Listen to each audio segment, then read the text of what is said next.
Today we're tackling a question that has a lot of people talking.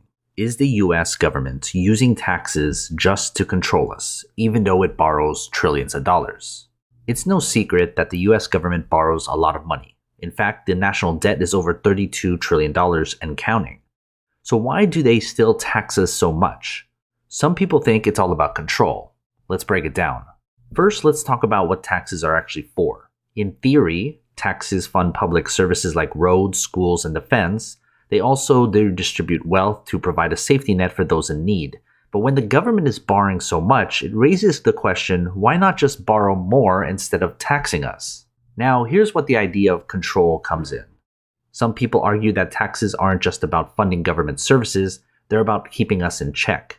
The government knows that by taxing us, they can limit our financial freedom and keep us dependent on the system. After all, if we're busy paying taxes, we have less money to challenge the status quo or pursue our own agendas. Think about it. High taxes can discourage people from starting businesses, investing, or even saving for the future. This could be seen as a way to ensure that we stay in line, rather than stepping out of our bounds.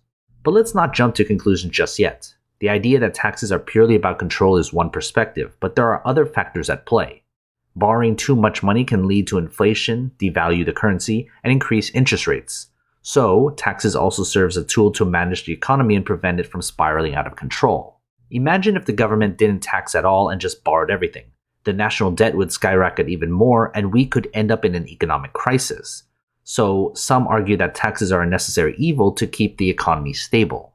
The truth is, the relationship between taxes and government control is complex. Yes, taxes can limit our financial freedom, but they also play a critical role in funding essential services and managing the economy.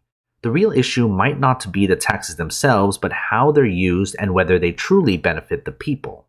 So, is the US government taxing us just to control us? It's a theory that definitely has some traction, especially when you consider the power dynamics at play. But it's also important to understand the broader economic reasons behind taxation and borrowing. And as always, take care of your money.